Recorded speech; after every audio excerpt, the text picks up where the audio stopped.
Welcome to Travel Secrets with me, Tanya Rose, the podcast sharing wisdom for fellow travellers. Each week, I ask my guests to reveal their 6 travel secrets and the holidays and adventures that surround them. I would just like to say thank you to Mason Rose, the sales and communication agency that represents some of the finest hotels around the world, for partnering with Travel Secrets, the podcast.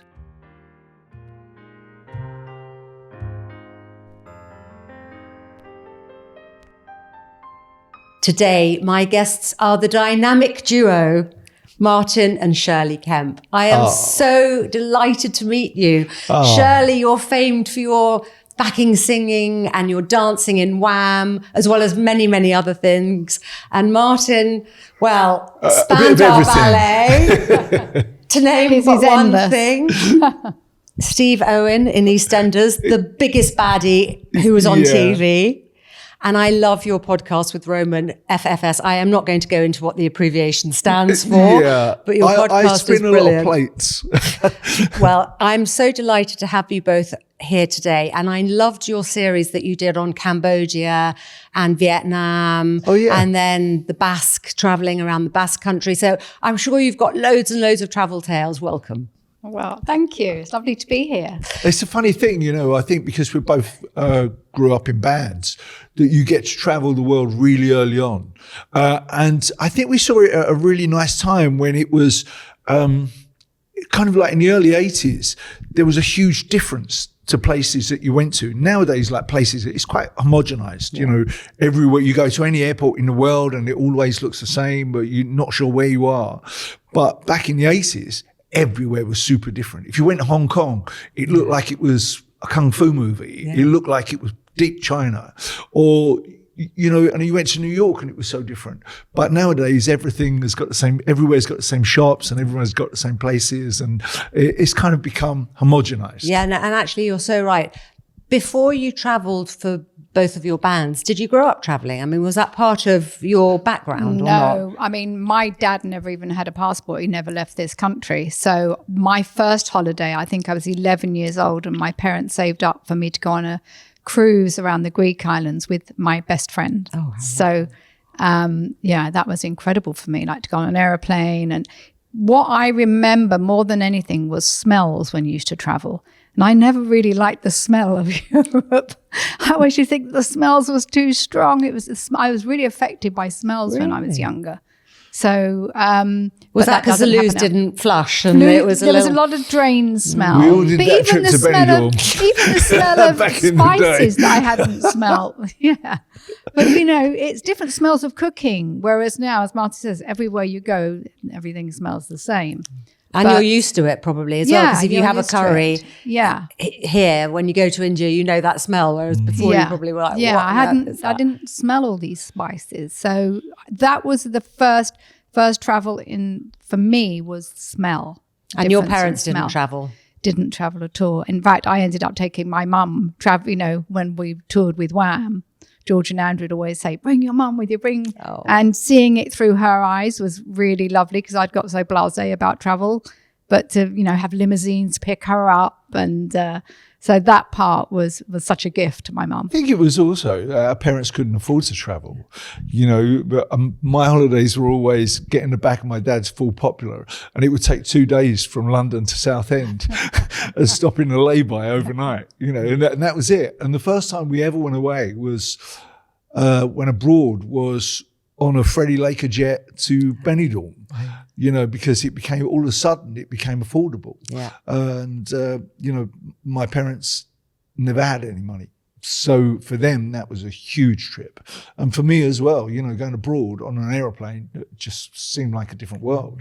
But that's what that whole Freddie Laker, that kind of first cheap airplane flights. Package holidays. That's what they did for everyone. Yeah, absolutely. Did you grow up in London? Yeah, in Islington. Oh, North London. So are you a Gunner? Yeah, I'm a Gooner. Yes. Yeah, I'm proud to say. We're all Gooners. And so I'm North London, but we grew up, and it was really poor where we grew up. We never had any money. We had none, to be honest. And so everything was a brand new experience as the years went on. Traveling was always a new experience for me. And when I got into the band, and I was only 17 in the band, and when we started traveling around the world, it was I remember my parents came to the airport to wave us off because they thought it was such a big thing that we were going traveling, that we were on tour. Not that we were working. They would literally wave us off in case they never saw us again. Did you think you were going to be in the band?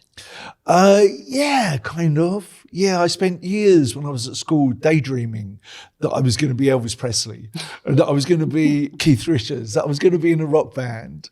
And so that was, I think I spent more time daydreaming about being in a band than I did about geography or doing your O-levels. Or O-levels, yeah, GCSEs. And how about you, Shirley? Did you think you'd be in a band? Well, of our generation, Top of the Pops was the kind of mainstream of finding music and listening to music, seeing your bands. But I loved Pan's People. So I would just, and I had a lot of brothers and sisters who would be screaming, sit down. Because as soon as Pan's People came on, my mum had all these chiffon scarves. I would just dance around the living room. I was Pan's People. So my dream was to dance on Top of the Pops. And then obviously you did. That was my, So our vision boards were from the TV and really wanting, having that focus on daydreaming. So let's get into your travel secrets. What is the number one destination that you think everyone should go to once in their lifetime? Let me start with Shirley. Okay. One of the best holidays that I've had, George Michael called me and said, oh, listen, we're going to a safari next week. Are you free? Can you make it? And I said, well, no, I've got Roman with me. Harley's away and Martin's away. So he said, I'll bring Roman with you. So it's a real spontaneous, there's nothing like, because sometimes if you know you're going away, you can get all anxious about what should I do. So all of a sudden we are going to Lion Sands in National Kruger Park in South Africa. And I wasn't expecting any kind of fanfare, but it was amazing. We had a private jet and then we arrived and the staff were just so kind and lovely. But I had a moment on this holiday where I just sat on my own outside there's just a little area with gorgeous trees, but huge views, vast views. And this elephant just was walking towards me. And there's this moment you have as fear, but then there was this incredible moment of connection and calm. And I've never had that experience. I mean, I've done a lot of spiritual work and meditation, and I've never had a moment like that in my life where I felt so connected to the world, the planet, the earth. All the sensation, I could feel everything, the sky, the earth, the trees. And even Roman at the end of the holiday said that was one of the best experiences I've ever had, because you're up really early and you're out and you're just looking at the wildlife. And I just found that as us humans, we should connect like that and look at, the world as it is. I think a safari is a must for everybody. Yeah, and I think I always say to anyone, especially with whilst their kids are young enough, before they all leave home, take them on a safari because it's such a fantastic holiday. I agree. Have you done a safari, Martin? I've never done it. No. So you need to do. Never done it. But it's one of those things that is on my list to do one day. Well, we have a new one opening next year in South Africa called Shambhala. And it's where Nelson Mandela wrote The Long Walk to Freedom. And it's a completely private camp. Oh, so beautiful. I'll send you there next year. Oh, beautiful. Yeah. It's one of those things that I always know I've got to get to, but I haven't done it yet. What's the number one destination you think everyone should go to? For me, I am absolutely addicted to Italy. I have been, the band were really successful through Italy. And, it was the first place that we ever stopped to play football stadiums. So we got to see the place really well. And I fell in love with it completely. But I think the one place that everyone has to see in Italy is Venice. Venice is absolutely breathtaking. It's somewhere completely different. It's almost as if you've been picked up and you land on an alien planet. It's a film set, and you can't it takes your breath away. And I took Shirlie there a couple of years ago, didn't I?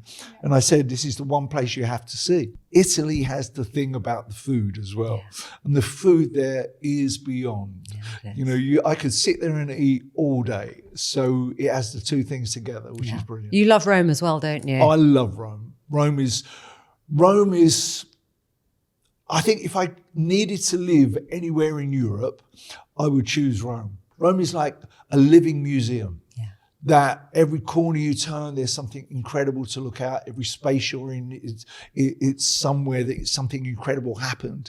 It's a beautiful place. It's one of the best places in the world. It's such a beautiful, and it's the Jubilee of Hope this year. So loads of people are going to go. So is it a good time to go to Rome or not a good time? I'm not sure, but I think everyone has to go to Rome. Well, you have to go to Rome, but if you want to go this year, there are historical events happening, which you can be part of. Yeah. One of my very favourite restaurants is in Rome. It's called Moro. Have you heard of that? No, I don't It's know that. right behind the Trevi Fountain. Right. And they wear I know where you pistachio green velvet jackets. And their speciality is spaghetti carbonara, which is the most delicious spaghetti carbonara. And if you ask for more pepper, they kick you out. Because they're like, we have the best insulted. recipe. Yes. It's extraordinary. I'm the same. If I cook something and someone says, "Can I have some salt, please?" I'm like, you haven't even tasted it. That really, I understand that. I think that's So Moro, but don't ask for more pepper. ask for more Do you know the restaurant Sabatini's? No. Sabatini was an old opera singer. And it's a real family restaurant, but it's beautiful. It's well known over there for some of the best food, but they all say that anyway. Yeah. But he comes out, the opera singer comes out, and he serenades you at this table, and it's just stunning. It's I love that. I love a sing-song. Yeah, just I love fun. that. Sabatini's. I was last week I did a thing on Madrid. And somebody said to me, well, what's a quirky thing that you do in Madrid? And I said, well, I like this tapas bar where the owner adores Julio Iglesias. And basically everything is Julio. And then you do karaoke and you sing Julio Iglesias songs. It's hysterical. Hysterical. See, I never quite understand Spanish food. I'm not, I don't quite get it as much. It's very basic. I like a little bit of tapas. But when someone says to me, let's go and eat Spanish, I'm never sure what I'm getting. Well, we recently went to the Basque Country and we had some lovely, and now I've forgotten what they're called. Little sandwiches. Yeah, what are they called? Just little French bread with, it was like a sushi on French bread. But it was so delicious, but I loved it. That was just your 11s really. You did a programme, didn't you? Was it a train going around the No, Basque? it was. We did a piece for one of the Guardian. newspapers. It was just a travel piece for The Guardian. Yeah. And so it's great. It's always lovely to travel and go to somewhere you haven't been and you haven't spent any time in.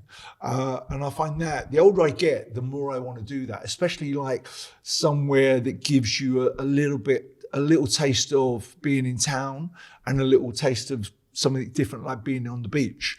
If you can put the two together, then I'm enjoying that. Yeah. What's your most unexpected travel experience? Well, holidays, not so much, but obviously in the 80s, we traveled a lot. And Wham were the first band to ever play in China, the first Western band to ever play in China. That I did not know what was coming because you didn't have any access to, where am I going? I'll look it up, I'll Google it. So I think we came from maybe Hawaii. We'd been in Australia, had a little break in Hawaii, and then then the China show. Oh my goodness, we arrived in Beijing and the change of energy. I remember the hotel room saying you need to be in your room by 11 p.m. and lights out. And I couldn't quite understand what I was reading. And I'd known English Chinese food. And very different. Nothing was it. I lived off strawberry milkshakes for 10 days. It was the most shocking experience. And then we went to the Great Wall of China. But everything upset me in a way that I just thought, who's built this wall? The amount of lives that have been lost building. So it was a culture that I was really saddened by. Have you been back since? No. Probably should. Probably very different now. Maybe, yeah. But that was, and everything, there was a smell of mothballs that to this be day, honest, I can't bear anything when like Shirley mothballs. came back from China, it cost me a fortune in therapy.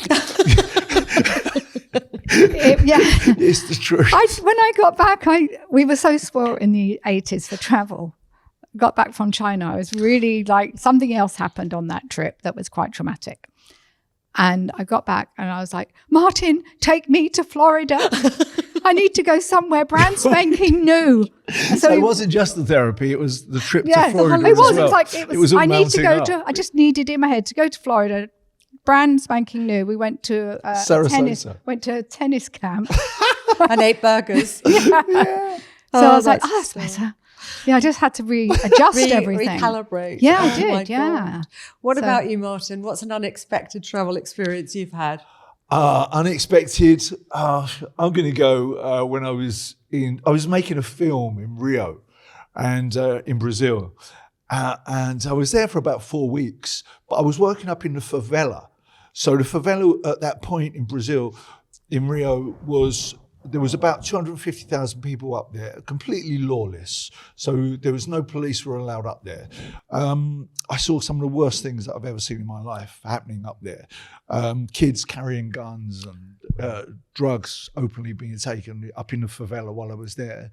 It was a complete planet unto itself. But I had to go in and out every day. And one evening, I'd been in all day filming. And I'd been filming part where it's a strange phenomenon that happens every time on a film set when the armourer comes around and he will lay out all these guns that you can use on the film as a prop, you know. So everyone's standing around, all the men are going, yeah, I'm going to have that one. I'll have the Beretta because I know about that one. And you can see the men, their testosterone is just going through the roof. And so anyway, I choose the small one that I can just get in my pocket. That's not too much grief to carry around because they're quite heavy. So we filmed that day. And as I'm coming out of the favela on the road that I travelled on over the last month, you know, and on that road over the last month, I'd seen 2 dead bodies. I'd seen one that was wrapped in barbed wire, left by the bus stop. Sorry about this for your podcast. But one that was wrapped, but one was just left naked by the bus stop as well. That obviously they'd done something wrong and been killed and kicked out of the favela. That's the sort of place it was. So I am coming out of the favela in a car with, next to me in the car is the guy who did the wardrobe. So there's me and him in the front seats. And I'm coming out about 4 o'clock in the morning and we stop at a traffic light. And as we stop, these two guys come towards the car, both kind of dressed in rotten old jeans and torn T-shirts and long scraggly hair. And I'm sitting coming towards the car and I'm thinking, not much about it, but it was odd because there was no one else around. So they're coming towards the car. The next minute, they pull out these 2 giant Magnum guns, the type that Dirty Harry would use. So they're really long and solid. And one goes in through the driver's window to my friend who's the dresser. And one comes in my window and he comes right up against my head. And he's screaming at me in Portuguese, this guy. He's going, and I don't know what's going on. All I know is I've seen these 2 bodies earlier in the week, and I think, I'm next. What a strange way to go. What a strange way. I'm going to be shot in Rio. And so I look at him, and after about a couple of minutes, I'm thinking, I'm going to have to make a move. But my whole body was shaking, and because I think I'm going to be shot any second. And but I get it together and I think, I've got to do something because it's just going to end badly. So I bent down and I opened the car door and I pushed it open. And as I start to push it open, he grabs it and he slings it open. He grabs me and he puts me face down on top of so I'm facing the roof of the car. And I think, hang on, I've not been shot yet. So it's going quite well. So I'm all right. Then he pulls me up. He pulls me up, he turns me around and he looks at me in the eye and he goes, Spandau Ballet. I am nearly fainting. And then he pulls out a piece of paper and he says, sign this. like an autograph. My hand is like all over the gaff. It's like shaking like you've never seen before. You know, my mate who's sitting next to me in the car is in tears. It's just the most bizarre thing. And I will tell you what it was. It was two plainclothes cops shaking us down. But they looked nothing like plainclothes cops. We didn't know about it. They were coming to kill you. They were shaking us down as we came out of the favela. But in all my life, I have never been so scared. I thought that was the end of my life. Thank God for Spandau Ballet is all I can Do you say. think they knew you were in Spandau Ballet before? No. But Spandau were doing quite well in South America at that point, and our pictures were everywhere. And he just turned me around and he saw me. Can you believe that? But it was at a time when the police weren't really on everybody's side. They would plant drugs in your pocket and then ask for a ransom to get you out. Yeah. So that was going on a lot. Well, that is the most unexpected thing I've ever heard. Yeah, that puts my China trip to shame. My goodness me! Wow. Yeah, well, thank goodness for Spandau Ballet. It was an experience. What's your most overrated or underrated travel experience or place? Well, I had a new experience this year, and I didn't know what to think of it. We were on a cruise and we met the boat in Miami. I could not believe the size of the ship. I had no idea it was going to be that big. And it was actually beautiful inside. And it had tons of gorgeous restaurants, Japanese, Italian, French. So I was very surprised by that. Norwegian Cruise Line. It's Norwegian Cruise Line, yeah. I was surprised and how classy the restaurants were. Because I didn't bring the right wardrobe, really. I was more casual. So, yeah, I felt a bit underdressed at times. Should have taken nicer clothes. But, yeah, I think the cruise really surprised me, how lovely it was. Cruises are quite funny, aren't they, though? Because they do separate it really well. Like, it's a massive, giant hotel that floats around the world. And it is absolutely incredible to look at. But they separate what sort of holiday you're on. If you want a quiet holiday, you can do that. If you want a boisterous one, you can do that. If you want to go to the shows, but if you just want to lay in the sun, then you can do that as well. So I think they do make a good job. I think what's really interesting about cruising is that you can sightsee without having to pack and unpack. So you can go to so many different places and see things without the hassle of actually traveling. So I think that's a really great thing. And what was lovely, one day we had a private boat meet us off the ship, and then we went off to one of the little private island. And that was absolutely my favourite day. A lot of them do that now, don't they? They have their private island where they stop at. Yeah. And they tell you you're in a country, but you're not really. You're in a nice little private island. The lovely way to do Croatia is by boat, actually. So, the cruises that go around the Med, they're really, really I want to do the lovely. fjords as well. Yes, and those are great because they're smaller boats, I think, aren't they, that take you in there. And you can't get to those places unless you're by boat. Right, yeah. But I want to do it in the winter when all the snow's down. Do Norwegian do that? Yeah, I think so, yeah. And what's your most overrated or underrated? Overrated for me, I'm going to go completely against what Shirley said because I'm going to go South Africa. Because I have a real problem with South Africa when I was down there, and it was a beautiful place, don't get me wrong. It looks superb. But some of the poverty that is down there is so in your face. I find it really difficult to go out to a restaurant and spend a lot of money in a restaurant that they're asking for, the places that you want to go to, and then come face to face with the poverty, because I don't think they separate it very well. I think what I would really dearly love in all those places is to see some of the hotels that are there, the big hotels, putting money into the surrounding areas and making it not just an oasis of beauty in the hotel, but around that area as well. And I saw more of that, I think, when I was in South Africa, and I haven't been there for a long time, so don't, I might be saying something that used to exist that doesn't anymore.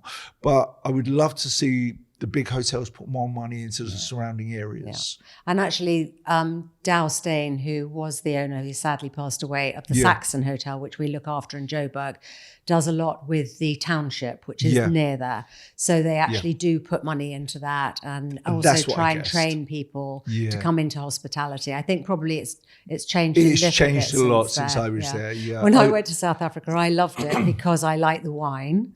And I like the food. Yeah. And I came back and I said to my husband, I think we should buy a house in South Africa. And he went, you went to sign a contract with a hotel, not buy a bloody house. I went, yeah. He went, no, it's too dangerous. We're not going there. It's a shame because I think the land in South Africa is so magical. There's something so beautiful about the coastline, and obviously the safaris that you can go on and see the vast land. And I really connected with South Africa. But as Martin said, once you come back to Cape Town, because we stayed in Cape Town afterwards, but we did have to have about 6 security guards live in the house with us. It's like Jamaica. You can't walk from one place to another. You have to have security the whole time. And I couldn't live anywhere that feels that unsafe. Yeah. When I see a hotel with an electric fence around it, it makes me worry. And that's my honest thing. I tell you, somewhere I found underrated was the first time I ever went skiing. I went to Saas-Fee, which is where you went when you did the Wham video, that's didn't right, you? Yeah. And it was so cold because the mountain doesn't ever get sun. The other side, where Zermatt is, gets the sun. And I really didn't like Saas-Fee. It completely put me off skiing until a few years later when I was a bit older. But tell me about when you made that video there, because it's so iconic, that video, isn't it? What's incredible, so we made the video nearly 40 years ago, and I didn't remember anything about Saas-Fee because you're on this coach, you get taken, you're kids, you're told to go and wait there, and then we filmed it, and everyone was drinking, and the video is quite authentic. As you see it, I mean, the director just lost control and let us do whatever we wanted, and it worked. So every Christmas, people say, tell me, what was it like in Saas-Fee? And I'm like, I think we were only there 3 or 4 days, and we were filming, so you don't just go off and, on your own. So we were so lucky because this last year, they took us back to Saas-Fee, and it was amazing to go back. So they made a whole documentary on it. It's called the Last Christmas documentary, and it was really lovely. And we went back with the car. There was a few of us who we were like in our 20s. Now there we are in our 60s now, and we saw the original house on it's just amazing. So I was very grateful to go back there. And the town is really proud. I mean, there's a monument to George and Wham. And the mayor was actually part of the video, who's now the mayor of Saas-Fee. So it was lovely to go back there and see. And was the most beautiful parts we didn't get to see. So I thought it was really charming and very small village atmosphere. Let's go on to food and drinks. Food and drink is so much part of travel. Of course. And we all love eating. We all love drinking. What do you like eating? Where do you like eating? What's your favourite restaurant? What's your favourite drink? Let's just talk about food and drink and travel. Yeah. Okay, so this is really bad. I don't really have a favourite restaurant. And I can't even think of anywhere. But I do. There is south of France. I love to go to south of France. And years ago, so George had a house in south of France. So that's where we used to go with the kids. And so I remember the first time I ever went to Club 5-on-5. And it really impressed me. That is your favourite restaurant? Yeah, because I love it too. It's something that kind of took my breath away. Because we walked in there and you have all the pale blue and white. And some of the men were, these gentlemen with their jumpers are rolled over their shoulder with their pale blue shirts on. And I just loved it. and Joan Collins, always there. Yeah. And honestly, that's still one of my favourite places because I love being on the beach and it's daytime. And is it the tarte tatin? Yes, delicious. Oh my God, so I love that. And the sea bass is fantastic. Yeah, I was going to say, love sea bass. And so that is one of my, I like restaurants on it. And there's a lot of restaurants along the Pampelon that I love. I do love a good lunch on a beach. But we go there more than anywhere else, don't we? Yeah, we do go to Saint-Tropez every Do year. you? Yeah, we still go. It's a really lovely little trip, actually, because George Michael used to have a house there that we used to stay at all the time with him. So when we go back on that holiday, we always stay in that hotel that's opposite. What's that called? Yeah, Villa Marie. Although I don't want Villa to tell Marie. anyone It's that. like the oldest. It's like the oldest hotel in Saint-Tropez. In Ramatuelle. And yeah. we stay there, and it's kind of like it jogs some nice memories of our time with him there. So it's always a nice journey there. And what about eating and meals that you've had, Martin, around the world? I am going to say I've been really Italian. lucky. No, I've been really lucky, because I've reached a point in my life where I think I've been to so many countries just from touring with the band when I was so young. I was 17 when I was with the band, and the band went on for 10 years. So we probably toured the world 3 or 4 times. And so my travel experiences are quite good. And being in a band, you always get taken to the best restaurants, no matter where you go. They always want to impress, or they did, the record companies, when they had some money back in the day. But nowadays it's most probably fish and chips. But If you're lucky. Yeah, if you're lucky. But I think out of all the restaurants I've ever been to in the world, the one that stands out in my brain is in me and Shirley went to, which is called The Cliff in the Bahamas. Oh, no, Barbados. Barbados, The Cliff. Yeah. The one that's actually on Yeah, the we had cliff. a lovely evening. It didn't is we? Yeah. the most beautiful setting of a restaurant I have ever been to in my life. If you imagine this horseshoe that is set back in the cliffs, and in the horseshoe it is, if you go at a certain time in the evening, the moon is setting right in the center, and it is just throwing that triangle of light across the sea into the cliff where you're sitting. And it is the most beautiful place to sit down and have dinner. Yeah. And that for me is, I would say, is one of the best restaurants I've ever been to. Do you go to Barbados a lot? We haven't been there. Funny enough, we holidayed more when the children were younger. And as we've got older, I find just the two of us. I'm never so keen. I'm like, I don't want to go as far. But Pepsi lives in Saint Lucia. So her family came from Saint Lucia, and we got married in Saint Lucia. Oh, did you? And then we went back and did our 25th wedding anniversary in Saint Lucia. So we are due to go back to Saint Lucia because she keeps asking us to come and stay, and she's going to sort it all out. But we haven't really, I wouldn't say we travel as much now. I don't know whether when we were younger, we literally traveled so much that you associate it with work. Yeah. My funniest restaurant experience comes from Saint Lucia, when remember after we just got married, and we went to this little restaurant. I can't remember the name of the restaurant. We went to this little restaurant that was on the side of a lake, right? And the lake looked, to me when I walked in, it looked kind of stagnant. But it was a beautiful setting. So it was like our evening meal, like after we got married in the afternoon. And we sat down, and I sit down for a little while. And there, in front of me, there was this lady that obviously spent a long time doing her hair in rollers. And so it was kind of like, it had all built up, and you could still see the little tunnels, like where the rollers had been. And as I sat there during the evening, all of a sudden I looked up and I thought I could see something move. In her hair? Yeah. And there were Cockroaches. running through her hair. through the tunnels in her hair, and she didn't even know. And I'm looking at it like it was honestly, it was like I was tripping or something.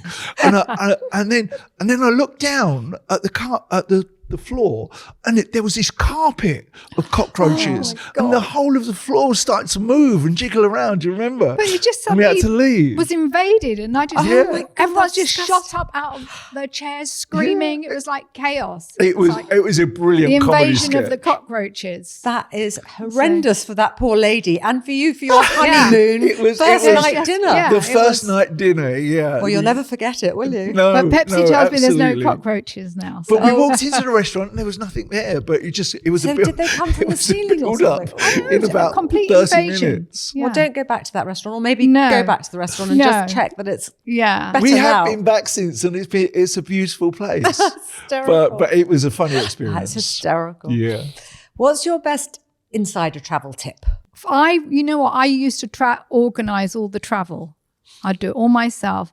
I think find a great travel agent who will book everything for you in advance, book all your restaurants, book all your trips, have it all organized. Organization really is the key, isn't it? And knowing, everyone says, what are we doing? Where are we going? And I'm like, it's all been taken care of. So for me, I like to make sure that everything is booked and organized. There's nothing worse than going someone's mentioned a restaurant that you should go to. It's fully booked. Oh, it's fully booked. We should, so always pre-book everything. There are some amazing travel agents now, and they're actually called travel designers. Oh, right. Because that's what they do. Yeah, They do like a concierge type service. That's right, yeah. And especially if you're going somewhere like South America or somewhere like that where you need a ground handler. You need and someone to take you. Yeah. That's a really good tip. Do you have a specific travel agent? Yeah, I've got a guy called Alex Buckle, who's the travel guru. So he's fantastic and will organize anything that you can. If you don't think of something, he might think of something for you or advise where you should go.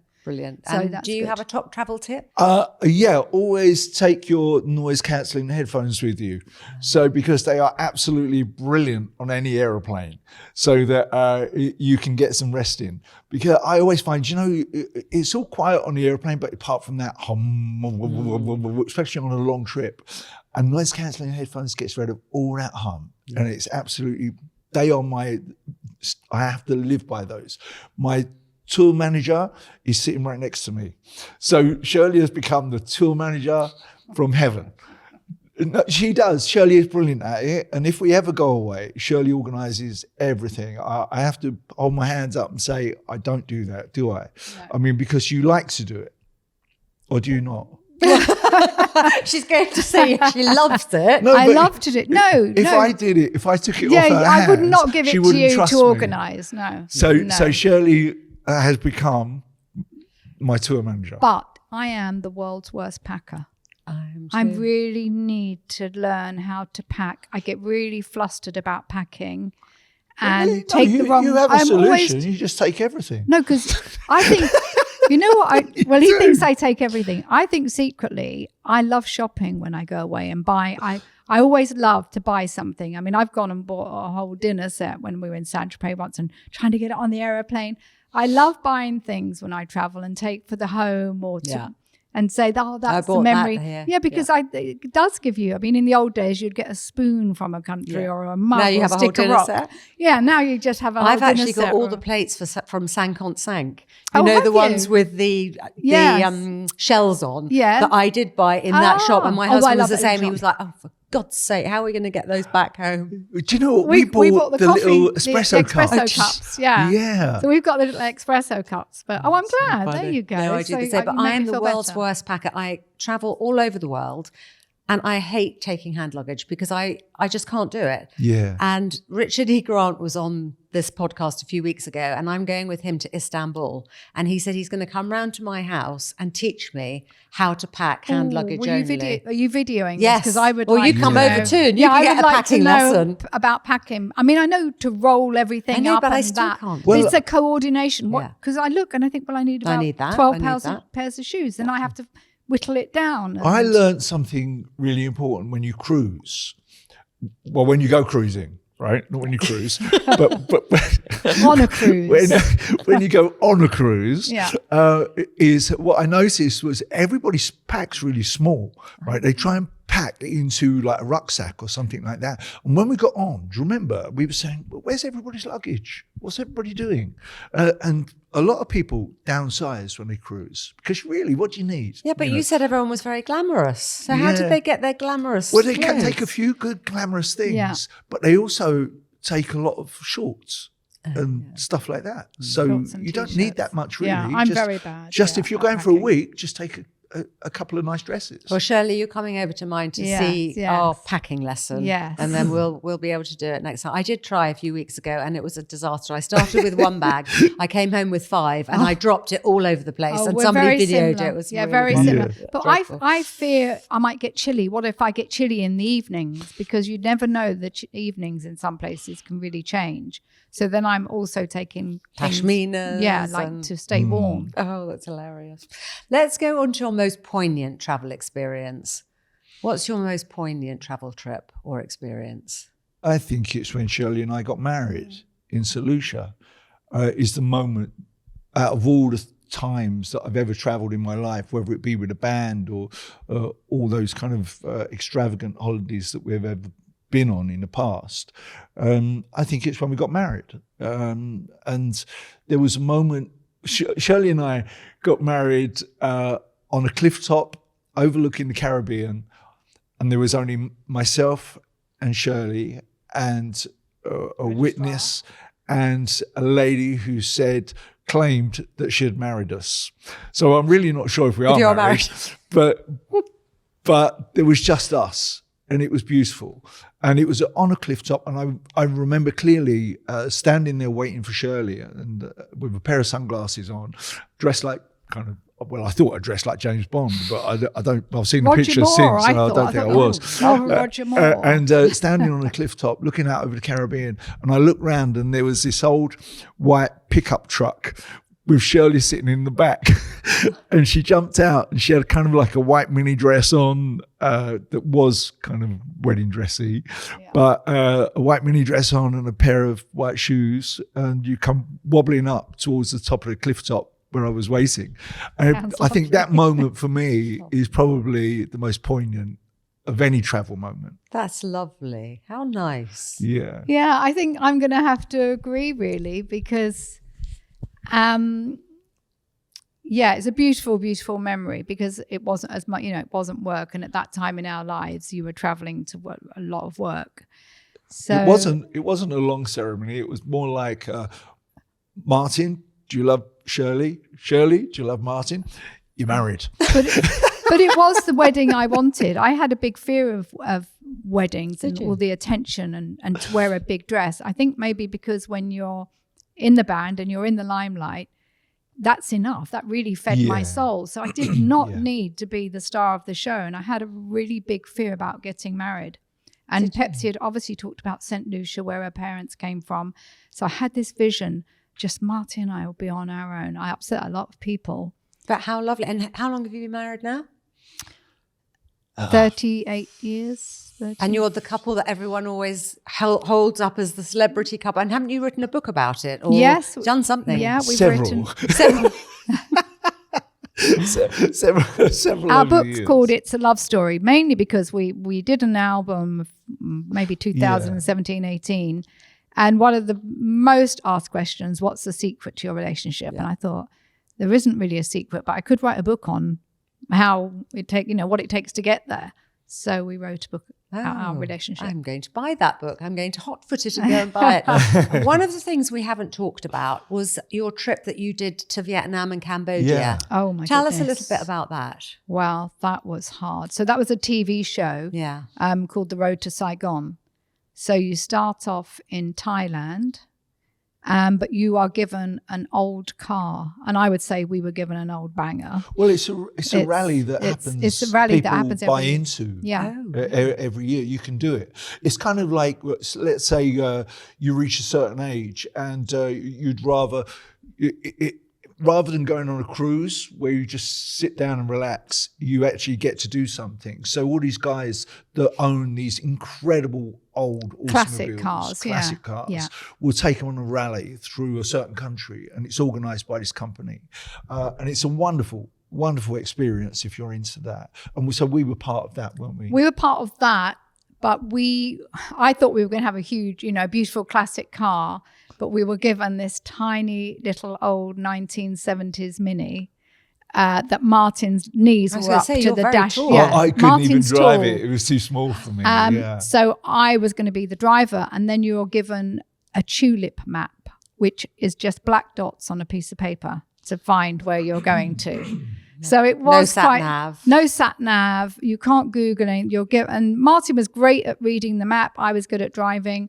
So you drive through Thailand, and then we went through Cambodia. Cambodia was shocking. I mean, that made me very sad. Because of the killing fields. Yeah. Could you still feel it? Yeah, it was so emotional. And it's beautiful. Don't get me wrong. It's beautiful. It's a beautiful place. Such a sad country to visit, and such sad history there. And But I Vietnam, really felt that. Vietnam is incredible. Have you been? No, I've never been. The beaches in I'd love to Vietnam go. were stunning. The coastline of Vietnam coastline. is something you've never seen before. Yeah. Just the shapes and the people there are just beautiful as well. I loved it there. But that felt quite an achievement to drive through 3 How long countries. was that, the drive? Well, About it 3 lasted weeks? for about 3 weeks. 3 Yeah, weeks. but I will tell you what happened was 3 days in, we went off to do this kind of like a smaller rally within a rally, right? So we're on this big rally, and then you have to go through this circuit around these rice paddies. And Shirley's driving, and I'm navigating, and it's kind of a time trial. So you got to put your foot down because you're in a race.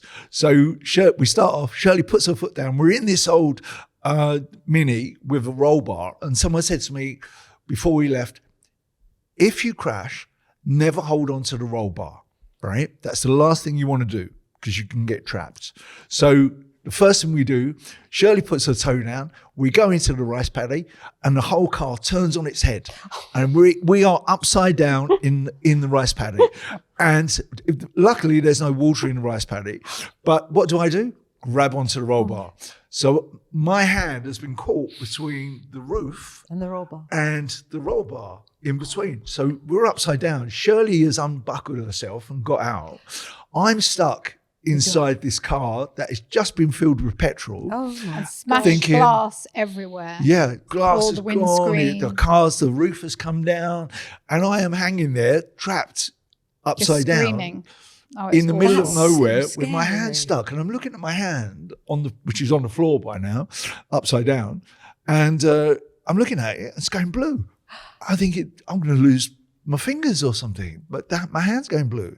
And we were there upside down for about 8 or 9 minutes. I before was someone screaming came. because there was no one around, and these 2 guys who worked in the rice field came over, and they were trying to move the car. The more they're trying Oh to my move God. it, the more Martin's screaming. So I had a microphone on, so I'm just Yeah. screaming to the production team to get there. So they got me was- out. This guy got me out, and they took me to this tiny little hospital.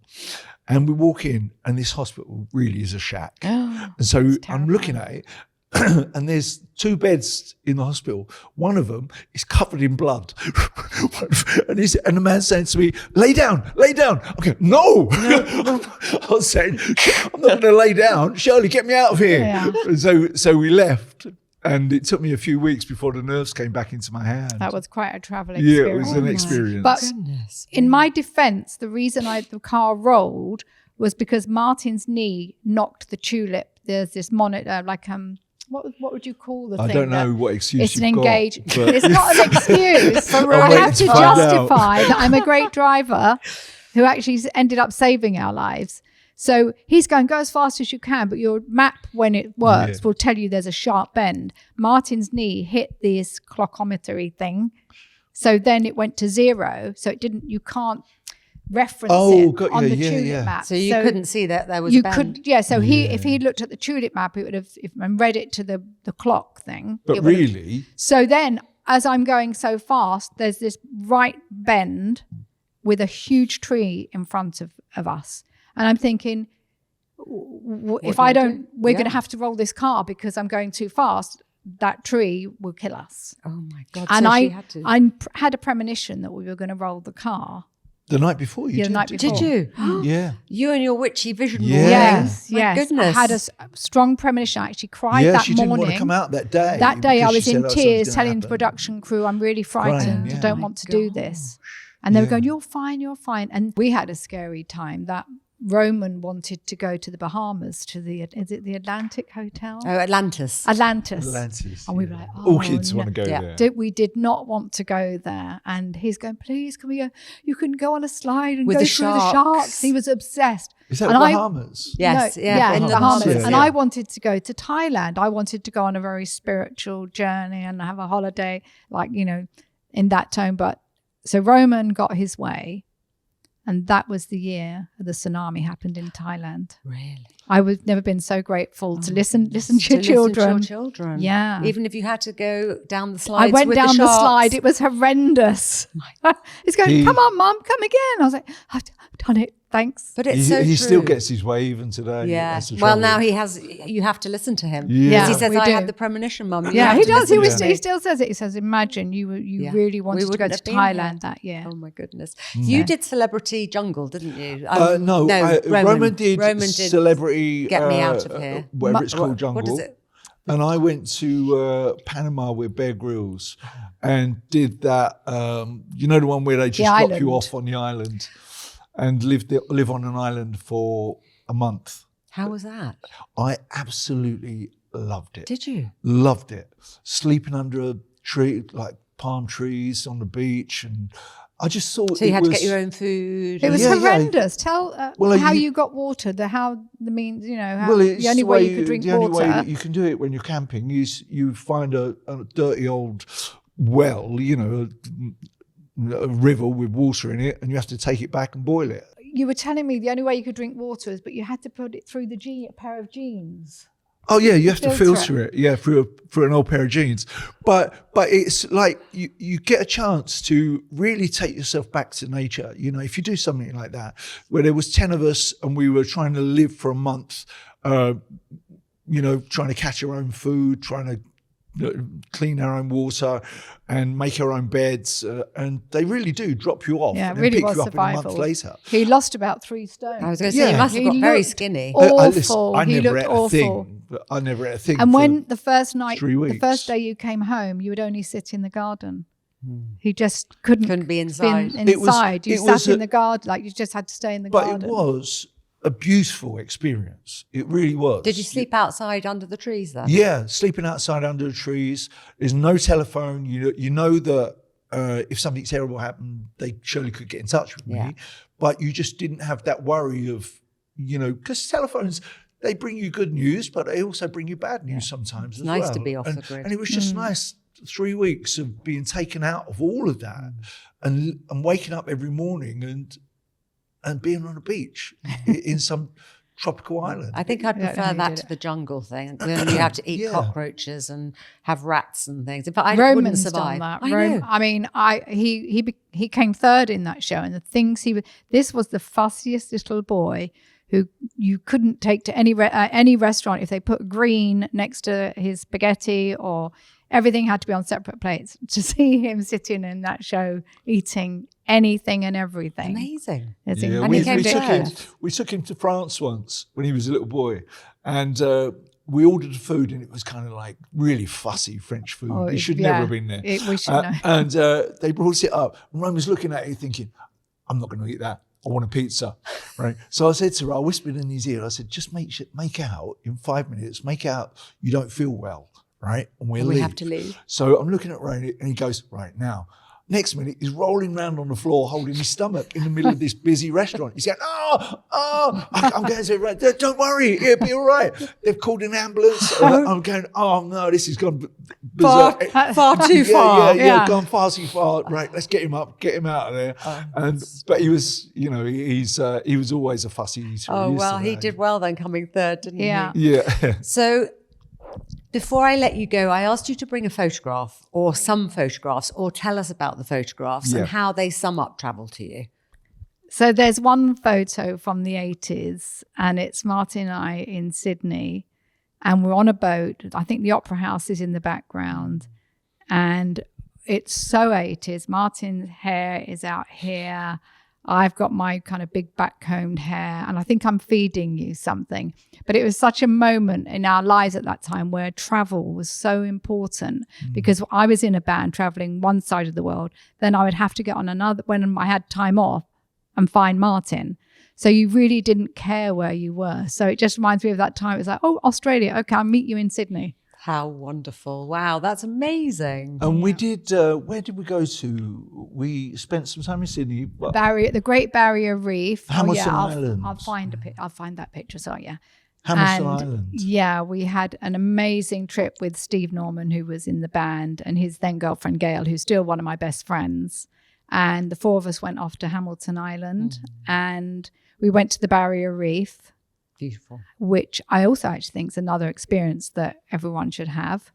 But I was quite scared of the reef and accidentally pushed Martin into the coral. His leg started to bleed. And then the diver who was with us was just like, come away. And then I'm thinking, there's a shark. There's a shark. So now I'm jumping on the head of the diver because I can't breathe because I've panicked. Oh so God, that was a funny Jaws. Yeah. Oh, I'm not good on underwater or snorkeling because I get panicky and my imagination's too vivid. Well, those are wonderful photos. So thank you. And they sum up travel so amazingly, especially with how you started traveling and how you not traveled when you were younger. What's next for both of you and where are you going next? I would like to go maybe to the Maldives. We haven't been there and I'd like to investigate. Excellent. I can send you there, no problem at all. Bless you. Yeah, I'm going to go with that. We've never done that. Yeah. That would be an amazing trip. I'm going to give you one more story though. Oh, please. So my favourite moment of travel ever was it George's 50th birthday? Oh, Necker 40th Island. No, birthday? 30th. 30th? Yeah. So it was George's 30th birthday. God, time goes fast. But George's 30th birthday, George Michael's 30th birthday.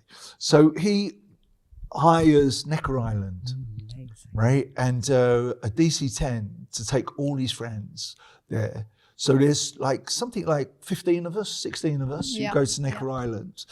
And we have a day where all of us, I don't think you came because you were pregnant with Roman, right? But we have a day where all of us go scuba diving. And out in Necker Island, in the British Virgin Islands, the coral and the scuba diving is absolutely beautiful. And so there's 10 of us that are out. And I look around and we go through this tunnel. And I look around and right behind me is George. And you can see through his mask that he is smiling. Because I don't think he was smiling that how nice the place was. He was smiling that he was able to do it for all his friends. And how happy he was. And how happy he was. And that for me is one of my favourite, that moment is one of my favourite memories. That's amazing. And Necker Island is so special. I've been there. Yeah. Where they've got Bally High and Bally Low. And then on every beach, they've got Veuve Clicquot with these little boxes and the banana boats. I'm glad you remembered that. That's what I was going. There were these boxes everywhere. And I literally, I think we called ourselves, there were 10 of us, I think, called ourselves the Clicquot Club or something like that because we had champagne all day long. It was very spoiling. Yeah, must say, it was very, very And spoiling. can I just add one more thing? There is somewhere Martin really needs to go.